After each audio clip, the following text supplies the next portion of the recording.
The new James Bond film, No Time to Die, has been held so long we can't even remember what led up to it. Opening this week in theaters, it's nearly 3 hours long, features Rami Malek as the villain, and marks Daniel Craig's final turn as 007. How good is it? Well, we'll tell you next week, so we don't spoil any of the fun you've been longing for. Interestingly, the song by Billie Eilish won a Grammy long before theaters even knew when it was going to blare from their speakers. The British surprise you may not have anticipated is Diana, the musical.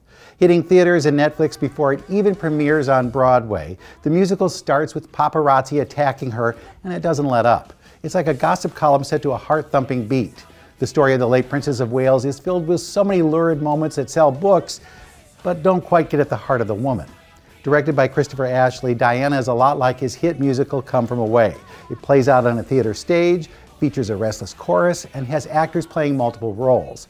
But it differs in intent. Come From Away told an uplifting story about 9/11. Diana looks for ways to tear down his key characters.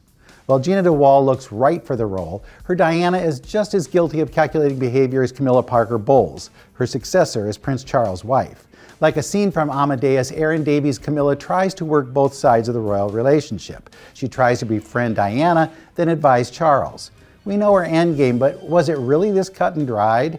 Queen Elizabeth, nicely played by Judy Kaye, tries to broker peace, but she doesn't have the tools necessary to pull it off. And then there's Roe Hartranft as Charles. He's such an indecisive, sniveling curmudgeon, it's surprising anyone would want to marry him.